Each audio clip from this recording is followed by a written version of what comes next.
Welcome back to K&L Farms. I'm Ken. I hope this video finds you well. Here in a little bit we'll go outside and we'll look at my mistakes I made on this homestead, and then I have to apologize. The generator's running in the background.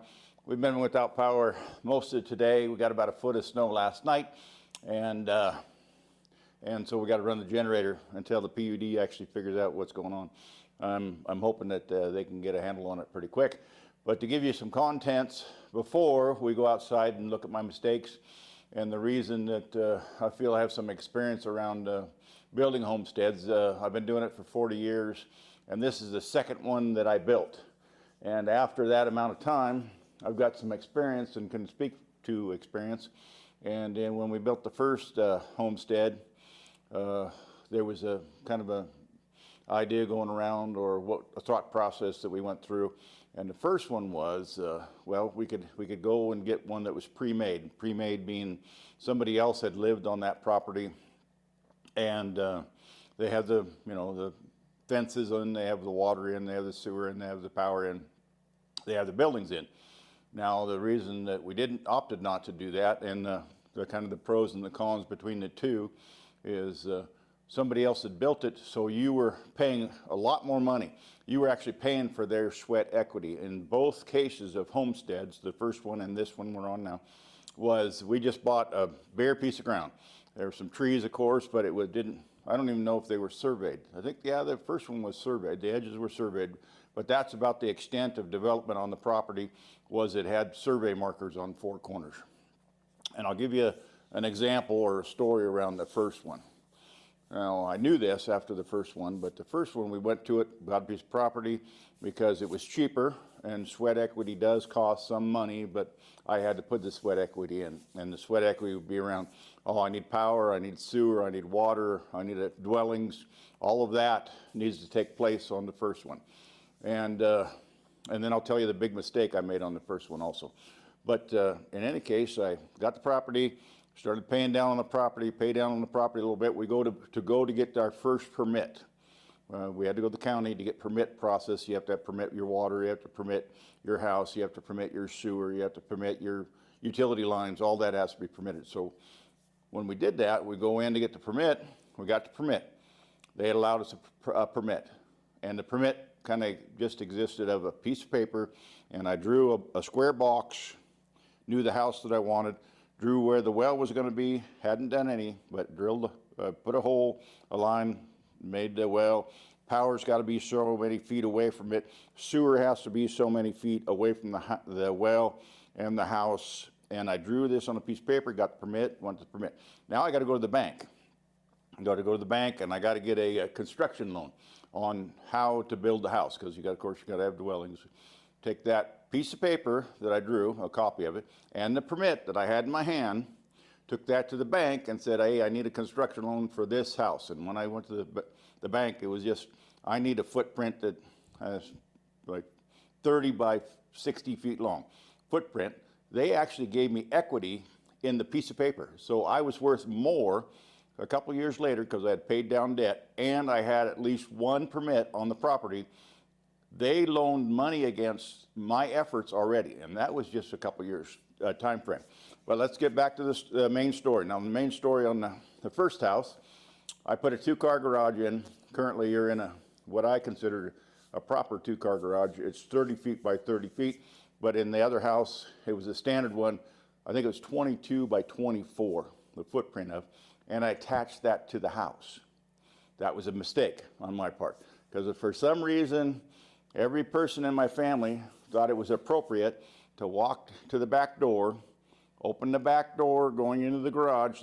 They considered a closet, a large closet for themselves, and they would throw their debris into my garage, shut the door, and their problems had been resolved. And some days I'd open that garage door, I'd walk out there, there'd be a pile of stuff from the kids' bedroom or wherever it came from, toys and Christmas stuff. So on this place, when I went to this place, I knew I wasn't going to make that mistake again. I was going to try and make it so that there was a distance. They had to commute across a distance. The back door of the house was 30 feet away from the back door of the garage, so they wanted to make that commute. Once you make that commute from the back door of the house to the the back door of the garage. Oh, well, that's too much energy. Now they store all their stuff inside the house because they don't want to come outside, especially right now. I didn't really want to. And I'll take you out and I'll show you the 2 mistakes I made on this place. Again, sorry about the generator, but I got to do what I got to do. Garage, house, where the camera is approximately 30 feet. The reason that there's a distance between here and here is that's the distance that my small tractor will fit in, so I can get the tractor in. The problem that we made is this is, and I've tried to explain eave ends anyway, snow is going to come off this roof. Snow comes off this roof, I don't know if you can see it, and stacks up. So that pathway from this pathway to the main house becomes almost obsolete. Put this one in with the eaves coming this way, put this one in with the eaves coming this way. I'll step back so you can see it. See this pile. Now if I don't tend to this area right here, this all snows in too, and you can't even get to the back of the house. And on this end of that was one mistake I made. Part of it is I put it too close because I always thought I'd put a walkway between the house and the garage, so we didn't have to deal with this. It would be under cover. I haven't got to that point yet.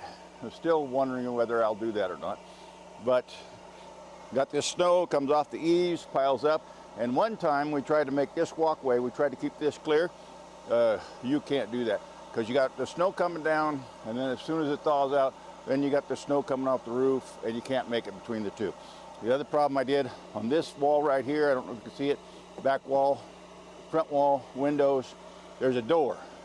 Put a door about halfway down this garage. Thought it would be convenient, walk around here, go in the door. It becomes obsolete. You can't do that in the wintertime either because it's just too much snow. You can't take care of all that snow at once. Okay, here's an example of what I was saying. See how half that roof slid off? It slides down here, and that door becomes obsolete. Can't use that door any longer.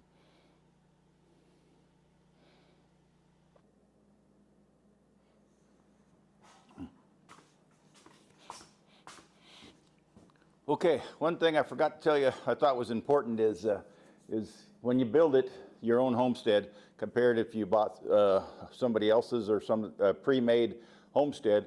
In my case, and I didn't do a very good job of it, I should have took pictures and wrote down where all the water lines are, all the power lines are, all the sewer lines are. But the thing that's beneficial when you make it yourself like I did, I can go somewhere, and if we have to put in an application over that, pour a concrete slab or something, I can say, well, you don't want to do it right here because plus or minus 5 feet, there's a power line there. We might have to get out someday. We don't want to dig down more than 2 feet right here. Power lines underneath there. There's a water line underneath there. There's a sewer line underneath there. All of those things you get the benefit of building yourself. So for example, if you went to somebody else's, like when I sold my first homestead, I think the guy was out of Arizona. I don't think he had a clue in the world what he was doing, but he pretty much bought it sight unseen. Moved there, I walked him around the perimeter of that homestead. That homestead was 30 acres. I said, there's a marker, survey marker there, one there, one there, one there.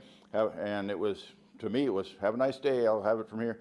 He didn't know where the sewer tank was, didn't know where the drain field was, didn't know where the well was, didn't know where the pressure tanks were in the house, didn't know where any of the power lines were. All those things, he had no idea even to ask the question, and I think I would have not been able to ask the questions anyway. But when you go looking for those or finding out when you have a problem, it's at least nice to know. And I think if you're installing those things, you should take pictures, might even take a GPS pin mark on your phone and write it down in a piece of paper. So you have, just like if you go to buy an RV, somewhere in there should be a log book with the repairs that have been done. Same thing you should do on your homestead, which I've never been very good at.